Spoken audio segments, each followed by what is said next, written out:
Hey there. It is so great to have you back and welcome to my YouTube channel. If you're watching me, hello. And if you are just listening, welcome. If it's your first time, my name is Angie and I am an above knee amputee. It was an elected surgery back in 2018 and I have chosen to do a podcast, which was the farthest thing ever in my mind to do a podcast, until I decided that maybe I could reach people going through what I went through and I could use my ups and downs to help others. And then I come to find out that as I'm doing these podcasts that were started out directed towards amputees, that the feedback I was getting was that a lot of people are listening that aren't amputees, but found that some of the insight could be translated to anybody going through a rough patch, whether it's medically or in your relationships or whatever. So here I am, not sure exactly where things really want to pull me. And each day I come on, each week, and I sit there and I wonder what will speak to me this week. Now, I have to tell you that I am recording this so much later than I normally do. Usually I give myself all day Monday or Tuesday to think about it and record. It is Tuesday night. So this puppy is getting out right away. I'm a hot mess. I've been actually cleaning my room that I am in right now. It looks gorgeous from the back because there's no clutter, but the other half was like a bomb went off. And so I thought it was kind of funny and relevant because last week, if you didn't hear last week's podcast, it was called Spring Cleaning. And it was not this kind of spring cleaning. It was spring cleaning your head and your heart to get rid of the clutter that was going on in your brain, get rid of the cluttered emotions that you might be going through with whatever you're dealing with, and get kind of fresh start, kind of breathing. And you know what? Physically doing a spring cleaning is also extremely therapeutic because it just alleviates the clutter. When there's clutter in our head, clutter in our eyesight, it gets kind of like really hard to deal with. And a lot of times we will just kind of walk away from where the clutter is. The problem is this is my room. This is my space and I want to own my space and love my space. And you can't see it, but I have all my exercise equipment right here and, all my arts and crafts stuff there. I'm like the jack of all trades. So I've got stuff everywhere of all kinds of things. But it was really great to go through it. But now I'm like, okay, it's late and I probably should get this going. And my boys are like, you come in to work out with us. So I still have to go work out tonight. So I thought, after talking about spring cleaning last week, and then, what really spoke to me, if you've been following me or you follow me on any social media, you know that I have a horse that we rescued a couple of years ago, my friend and I, and she has been a saving grace for me, my horse, also my friend, but my horse, and she is my calm, she is my center, she makes me laugh, and she's a great listener. And so my heart started going towards what I was learning through her this week. And, the one big thing that I see a lot of people really struggling with is when you're going through a hard patch, you kind of find that you tense up, you stop really breathing well, and you start to kind of almost panic. And I've heard a lot of people going through night terrors and panic attacks, anxiety. And for amputees, I truly believe those trigger phantom pains, even more so, and the phantom sensations. So I thought, okay, what we need to talk about is what we need to be doing is we need to be breathing better. And, you may not have a horse or even a companion animal. That helps me. Every morning, Monday through Friday, I go and see my girl, and I will spend literally 2, 3, 4 hours with her. And some of it's work, like I work on training her a little bit. Everything's groundwork. She is my horse that I want to use for equine therapy for those of us that live near me and need a little bit of downtime and breathing work. That's where I come in. And that's what I've been using her for, and working with her, and even me going through it has been the training session to get her ready for you. And so she's doing fantastic with it, but I am also doing fantastic. And I really, I just have been in such a great space since my amputation. And I'm not sure where to attribute it. I don't know if it's because I felt like I gained my life back, like a reborn, being reborn, and if it's, my support system, if it's my activity level, or if it's my horse. And I would tell you, thinking and saying all that, when I go through those things, it's all of them, right? If you have a good support system and you have a great medical team and you have activity levels again that you didn't have before, you're going to be in a better space. And my horse just puts me over the edge because she's the one I go to when I just want to observe. And I'm in student mode. I don't know what it is, but I'm getting a lot of certifications lately. I've been studying and I've been doing papers, and I'm back in school online. It's been amazing, but I'm just soaking up everything that she's throwing at me. I've been watching her, observing her and her behavior, her muscle movements, her demeanor, her attitude, her behavior, her comedic actions, and just learning. And you know what? All that is a sense of distraction from anything that might be hurting me, with my leg or whatever. But I also find that when she is calm, I am calm, and vice versa. When I am calm and I don't come in like a bat out of hell, and sometimes I'll come into her, I'm like, hey, and you can just see her ears go back like, whoa, she's here and she's bigger than anything in this farm. My presence can be large when I'm excited. So I've learned to approach her in different ways. So sometimes I sneak around the barn to see what she's doing. And if she hears me, I can see her ears turn towards me. And then she picks her head up and she's usually chewing. And it just makes me laugh. And it takes her a few seconds. She processes it, who it is. And then she'll do her whinnying and everything. And she'll walk away from her hay and straight to the door to come see me. So it's funny because she just has so many different ways that she responds to me.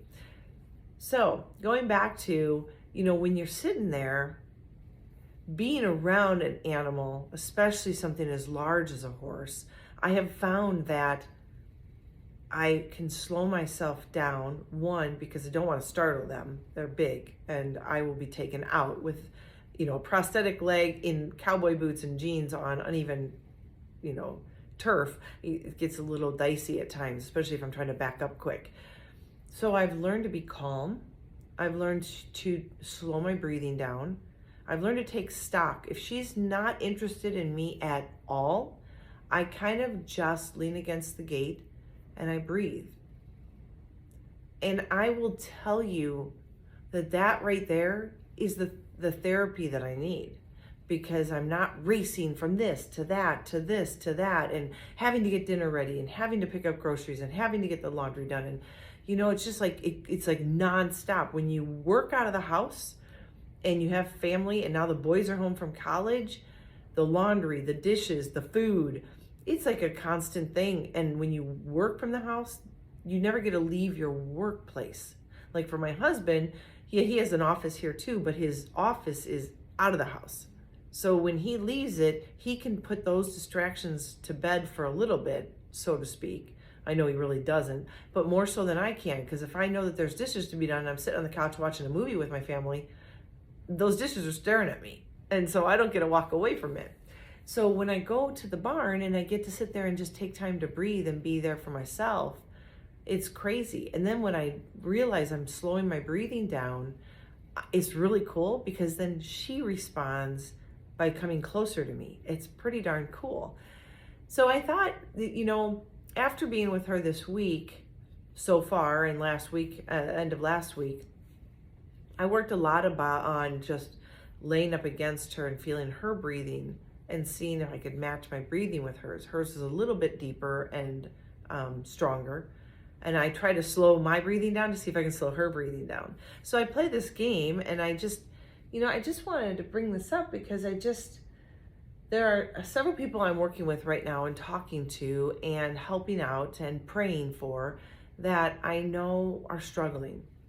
And I know when we struggle, and I am 100% guilty of this, when we are stressed out, we forget all the things that we should do that's good for us, like eating well, staying active, but not active in a busy sense, like a busyness thing, but like getting out for a walk, walk the dogs, walk to the mailbox, go to the gym, take a hike, get on your bike, scooter, whatever it is, because the fresh air and the change of scenery, and surprisingly enough, when you go to a place where there's more people, there's usually someone, at least I find, there's usually someone that pulls me out of my funk and makes me remember to be grateful for where I'm at.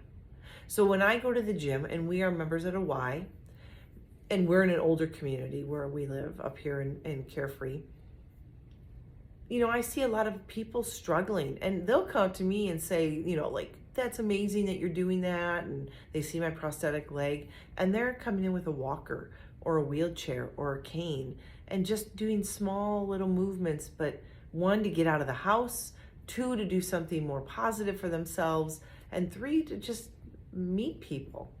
And so I have found that being there, not only do they fill my bucket up, but I realize that I do the same just by being there and, getting at it, and being me. And so, you need to be able to do things like that. But what ends up happening is when we're struggling, what do we tend to do? We tend to curl up in a ball, take a nap, sit in front of the TV, snack, sit on our phone more, screen time, screen time, screen time.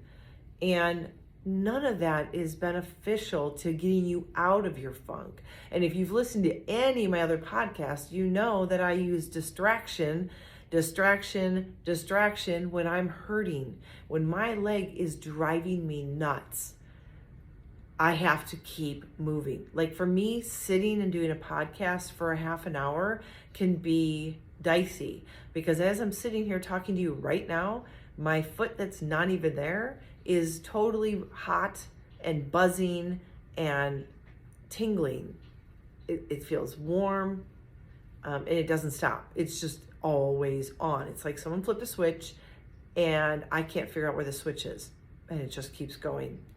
So when you can get yourself into a state of mind where you can actually sit down, take a step back, breathe, think of the positives in your life, because there are always at least one other positive in your life that you can grasp onto and use to motivate you forward, then you're going to be better off for it. So if you were to sit down, and let's say you're really struggling right now, maybe you're getting beat up medically, and amputees, if you're listening, if you've got phantom pains, they're going to come and go. I'm going to tell you that right now. In 4 years of being an amputee, one, phantom sensation has always been there for me. It's not like it's one and done. You cut the leg off, it's gone. It's good. Everything's fine. Your foot feels like it's still there. I don't necessarily feel well, no, I shouldn't say that. I do feel up my calf right now. I can feel my shin tingling, actually. So I feel like my leg is all still there. And I have to remind myself, because my brain is telling me it's there, but I'm looking down, I'm going, no brain, there is nothing there but robotics. And so I always have to tell myself that. Sometimes I have to just talk my brain through that process of, nope, there's nothing there. It's just in your nerve endings. But when we go through those moments of that, if we allow ourselves to sit and just spend time thinking about it, one, you're going to make it worse for yourself. And it's never a good thing, because it's just going to oh my gosh, it's going to keep coming at you. So as I was saying, in 4 years, I constantly have that pain, and there's probably been about 4 episodes of extreme issues, where sleepless nights for 4 nights, 5 nights, not being able to sit, not being able to stand, try to walk. You know, it comes and goes. There's no one that I've ever heard of.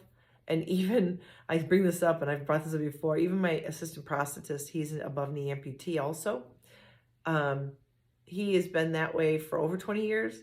And about 2 years ago, he looked at me, he goes, holy crap. He goes, I had one of those episodes this weekend and it lasted like all weekend. He goes, is that what you were talking about? And I'm like, yeah, haven't you ever had that? He goes, no, that was my first episode after 20 some years. So one, everybody gets it. Two, yikes, like in 20 years, am I going to have one of those moments? Because that's going to really suck, because I'm going to be a lot older in 20 years. And you know, it's funny because I was listening to a reel the other day on Instagram, and one of the sound bites that's, you know, big right now and trending is, you know, think about yourself in 20 years. You're not going to look not going to look any better than you do today. You're not going to feel any better than you do today. So enjoy today. And that is really true, because, you know, I'd love to think I'm going to look this great at 20, in 20 years, I mean, but that's not going to happen. We age, and some of us not so gracefully, and our bodies take a toll. And if you're an amputee like me, you know, our bodies can only take so much walking with one good leg. No matter how good I do walk, I'm still putting more pressure and more exerting more energy on my good hip, my good knee, my good ankle. And so things we're going to start breaking down. So you live for today. Because even if you're going through something bad right now, one, I can guarantee you're going to be on the flip side soon. It's going to flip around. You're going to feel better. But also, once that does happen and you're riding high and doing great, it's going to flip again and you're going to struggle again. And if you can understand that now, you're going to be better off for that, because you're going to start accumulating tools that will help you for the next time frame when things start to go south. And they really will. I hate to say it. The other day, okay, so I know I've had 4 episodes where something got wonky in my like sciatic area, which is what I have decided in the 4 years, the 4 times this has happened to me where my phantom pain has been excruciating. It actually started with like a weak back muscle that I yanked, because then I had those pains going down my hamstrings, except when you have extreme pain going down a hamstring that ends before the knee and there's nothing else for it to go to, I think things just get really wacky. And then it becomes really, really bad phantom pains. Well, I know they're coming when certain things start to happen. And I'll tell you what, I was freaking out a little bit last Friday, because I was like, uh-oh, I know that feeling. Oh God, please, no. I don't want that pain again. I don't want 4 or 5 days of not sleeping and not feeling good. And, you know, I took it easy. I didn't do things at the gym. I took a day off from the gym because I was like, let that cool down. I think I took aspirin, which I never do, but I was like, we're going to nip this thing and see if I can just get past that. And you know what? It went away. But I also know that that is a starting point. If I'm not listening to my body, when little tiny whispers of that episode thing happening again, if I'm not listening, then I'm gonna fall trapped to that again, and I don't want that. So that is now a tool in my box. I know what the precursor is to extreme phantom pains for me. And so I'm taking mental notes every time it happens. I now know what's coming, when it's going to come, and how to maybe suppress it. And I did. I'm so excited. So I made it through that one. I think I just overdid it. And I was thinking, I'm so surprised my back doesn't hurt today, because I literally have been working since 8 a.m. in this room, just this room. I have so much clutter. So anyways, heading back to that. So you're going through these problems. You might have the phantom pains, the phantom sensations. You're dealing with those things. I know what you're thinking. Is this ever going to end? Am I ever going to find Yes, you will find the light at the end of the tunnel. For some of us, it takes longer. When I first had my amputation, right after the amputation, I came home. I had 4 solid weeks of hell. It was bad. It was so bad. And because it's new, it's really bad. It probably, if I had it again, it probably wouldn't have been that bad.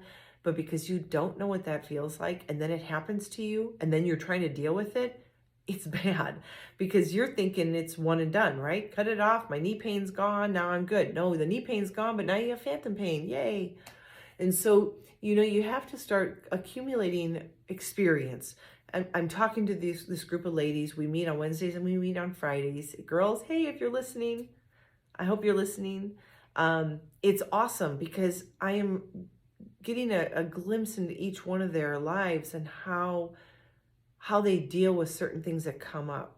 And one thing that is certain, even though we're above knee and below knee, some were tragedy, some were elected, we all will go through this. And it's interesting to see what I think triggers it. And I do believe high stress is a huge trigger. I mean, we've heard it all before that stress can lead to other issues being exacerbated with our mental and physical health.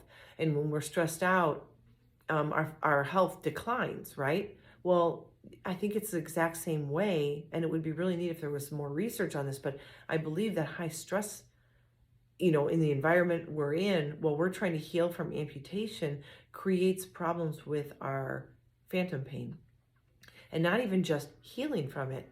4 years down the road, if I have a really stressful situation, I realize that everything starts to crumble within me. And I have to stop. I have to reset. And I have to remember that I am extremely blessed, very grateful for everything that I have been able to deal with and the things I'm doing. And I learn to breathe. And I have really been trying very hard to work on being in the present. And that mindset of only right this moment counts. So for me right now, you listening to me and me recording this for you is the only thing that matters to me in this moment. And I'm hoping that helps somebody to remember that sometimes when we take on too much, that's why last week I talked about spring cleaning. If our brain is bogged down with a bunch of mental issues, things that are stressing us out mentally, or we're struggling emotionally on things, then we've got too much happening and we can't heal properly. And for those of my friends that have just gone through amputation, if you're not letting go of the negativity of something that's happened to you or around you and learning to deal with it healthfully, you're going to struggle with your phantom sensations and your phantom pains. I'm sure of it. I know that from what they have told me and what I have gone through, that is a certainty in those people's lives and in my life. So what do? We start with the basics. And I would say the call to action this week would be to work on your breathing.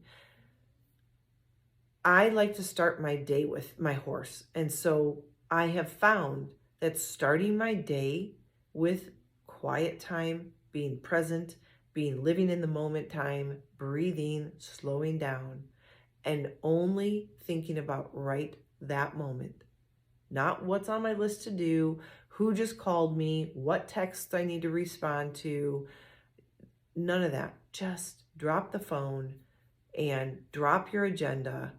Clear out that schedule for a few minutes in the morning. And I guarantee you don't have to spend 2 or 3 hours. However, I really like that. And after all the years of homeschooling, that's my little piece of heaven now that I have for me that I didn't have before. I never had that kind of time. Now I do. And I am like hoarding it. I am hoarding that time for me.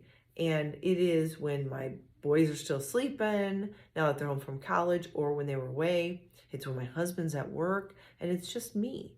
And so I would really highly suggest that this next week, you really focus on being present.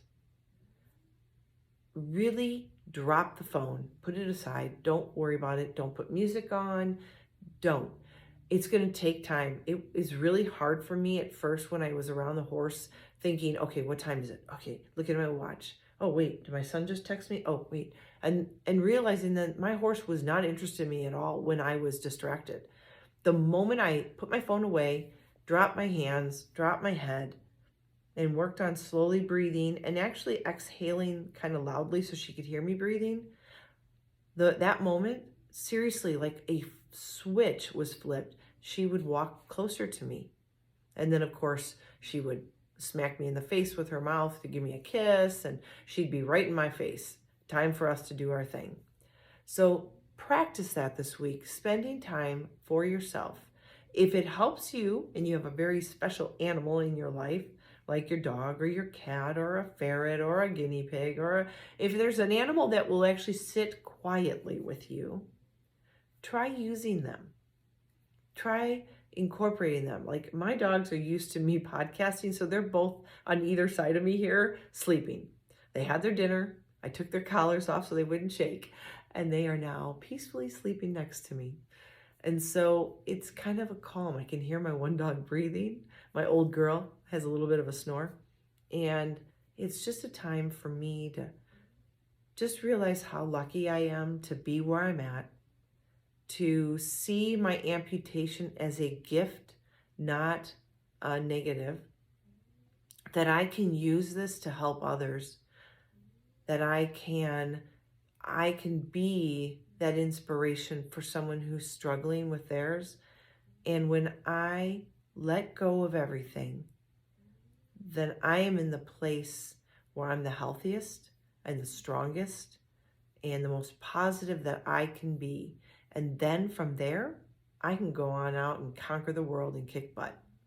And that's what you want to be, right? You want to be in a place where you can take care of yourself and you are strong enough inside and out to take on the world and everything it's going to dish out at you, because we know that life gets hard and we know that things come at us from every direction. And for some reason, it's never just one thing that comes at you, right? It's about 500 things all at once. And that's when we stress, and that's when everything breaks down, and that's when we struggle. So the next time that happens, stop and remember that that moment does not define you, that that moment is a moment for you to practice your breathing, you're being present, and you're feeling grateful for what you do have. So this next week, work on breathing skills. Take time, slow down, and remember that nothing is going to be the end of the world. And yes, you do have things to be thankful for in your life. So I hope this helped. I hope you have a fabulous rest of your week and next weekend. I may or may not be on next week. I'm going to tell you that right now. My son is turning 21 and we are going to do something spectacular. And it's right during that time I record and everything. So we'll see if I can get on. And if I do, it'll be very special because it'll be right before his birthday. And but if not, don't think I forgot about you. I would be on the week after that. So until next time, and as always, be healthy, be happy, be you.